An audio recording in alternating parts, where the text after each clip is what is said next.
Have you ever been in a situation where you just feel like, I can't believe this is happening to me?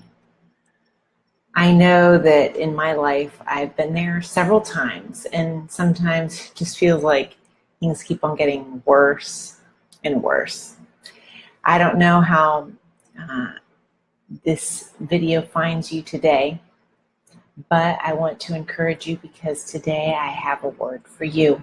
And we're going to go over 3 things that will help you when you're in those moments where you feel like everything is caving in on you.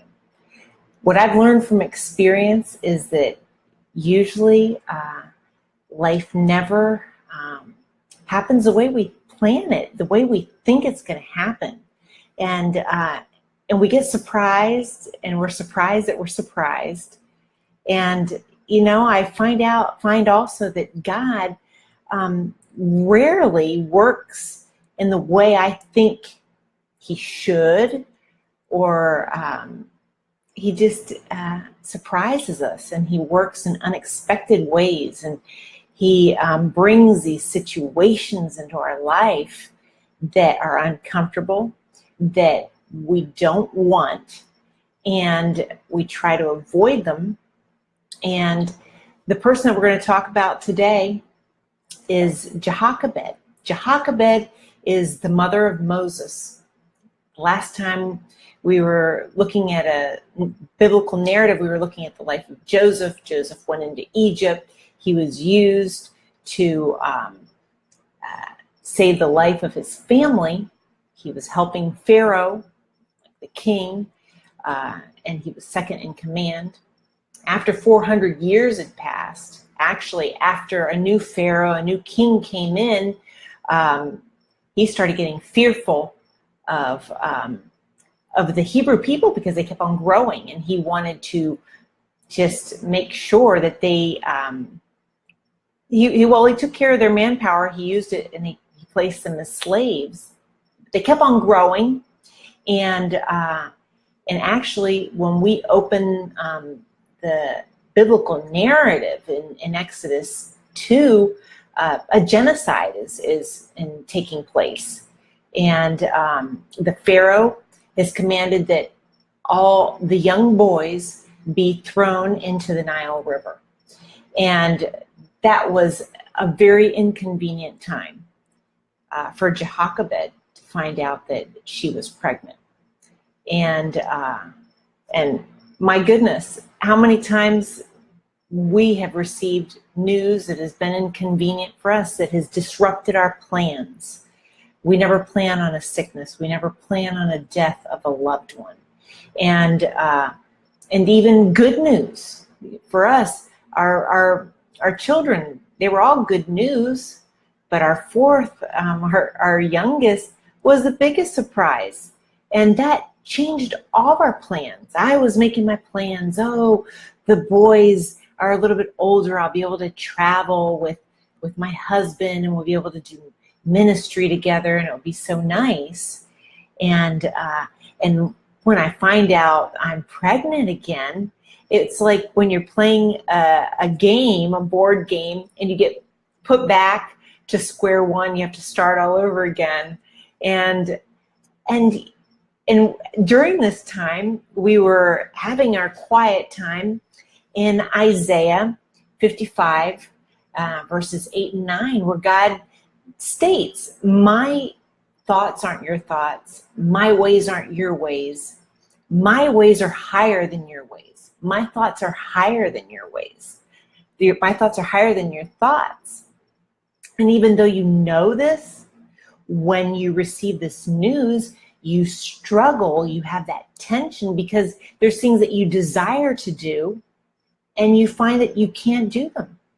And so if you keep on fighting with God, what it's going to produce is resentment, anger, and you're not going to be living in the space that God has designed for you. And so as we look at Jochebed's life, there's things that we can see in her life that will help us through difficult times when they hit. And the first thing we see is that she sees this child, and she knows she has to save him, and she devises a plan. Now, what I find interesting is that when we trust God, when we accept God, when we believe God, I mean, when you hear Isaiah 55, 8 and 9, you say, okay, your ways aren't my ways, your thoughts aren't my thoughts. But it's one thing to know it, but do we believe it?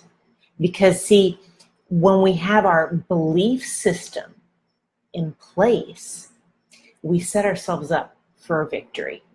When we're looking at how can I deal victoriously in these unprecedented situations, one of the best things that we can have in place is a solid belief system.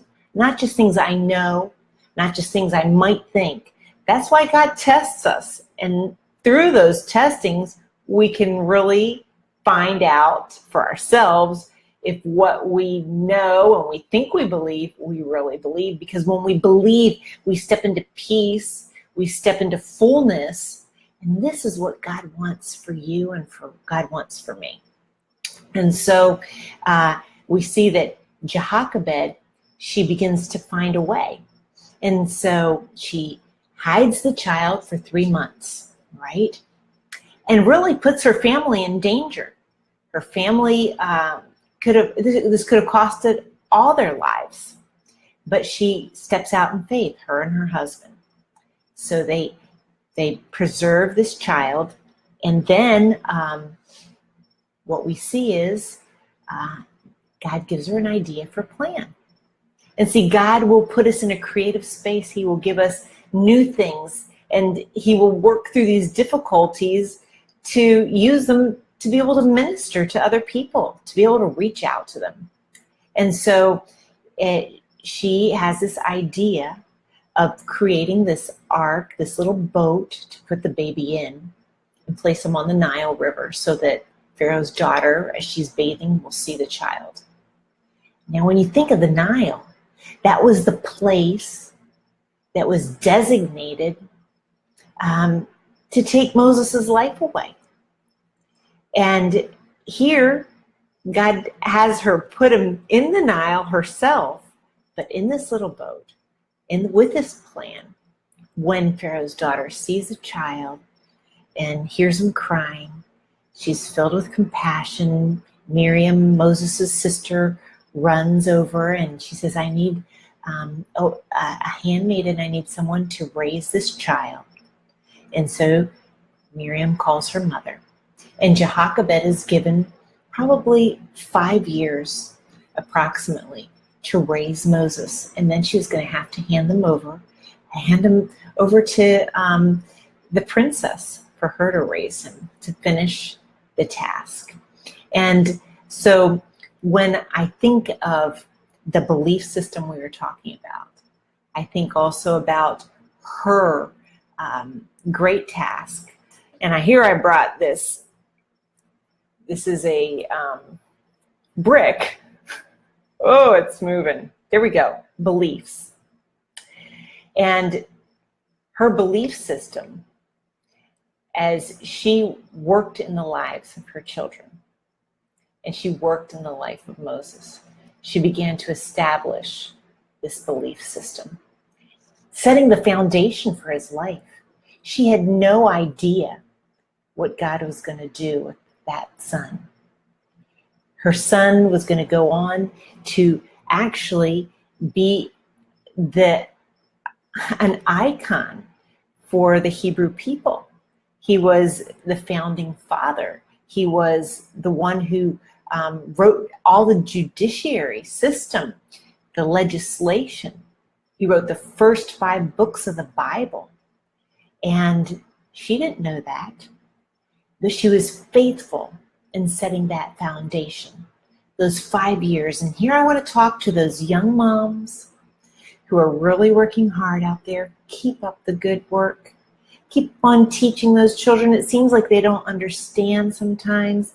It seems like it's not going in, but I can guarantee you, you are setting this foundation that will not be erased.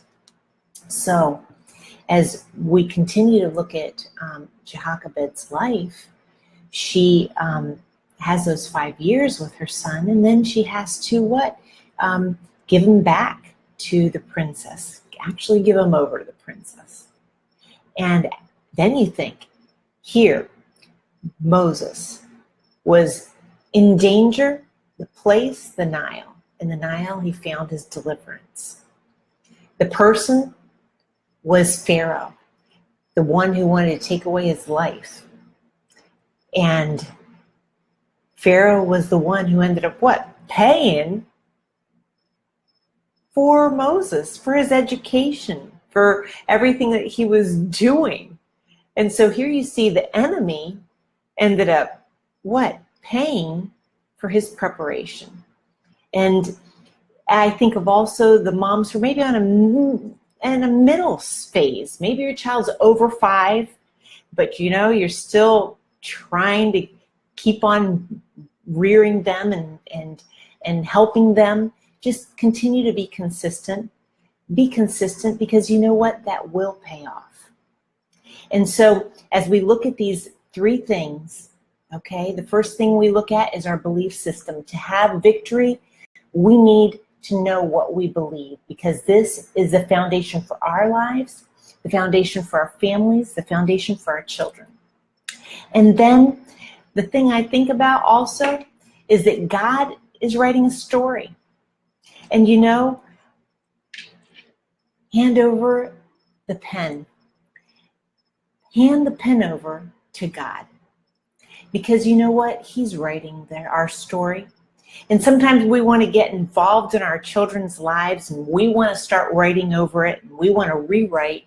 Maybe there's situations in our life that we don't want, and we want to grab the pen and start writing the situation. But when we start writing our story, that's when things start going wrong.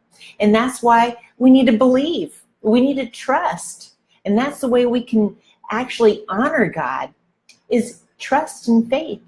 And I don't think that Jochebed ever got to see her son Moses in his fullness. Probably the last time she saw her son, she saw him as a murderer, because he killed an Egyptian. He had to run for his life.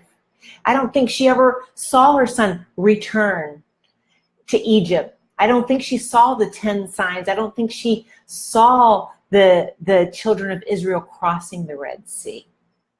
But she appears in the New Testament, in the book of Hebrews, in the chapter of faith. She's an anonymous woman. Really, her name is mentioned twice, like in a genealogy. But this woman made a difference. So maybe there's situations in our lives. What are the 3 ways that we can see a way to get victory? It's our belief system. It's handing over the pen, letting God write the story. And the last one is timetable, God's timetable. We're impatient. So many times we cut short, we abort God's plans because we won't wait it out. We're not patient. And so those are the 3 things I wanted to leave with you today, so that you will be able to have victory in those situations that are uncomfortable in your life, things that you would want to change. Let God take a hold of those. Believe in Him. Let Him write the story, and be patient. God is never late. He's always on time. And He is writing not only your story and my story, He's writing His story. That's what history is. And so our lives are just a thread in His big plan. And as we let God use our lives, we'll be able to see how that string of our life was able to highlight a difference. I want to thank you, those who have been able to share this video. And I want to encourage, if you know other people who would benefit, please share this video. And then I also want to mention that I will begin a Facebook group. What's a group? Well, a group is a place where we can talk. Because a lot of times we won't want to leave comments or share problems or share discussions. So I'm gonna open up a Facebook group in English. I already have one open in Spanish. And this is a place where we can share on a more personal level, get to know each other better. And I also this week will be sharing, because some people have been asking me about the tattoo story. So if you want to hear that, go into the group, and I will look forward to seeing you there. Thank you for your time. I love you. I appreciate you. God bless you. And I'll see you next week.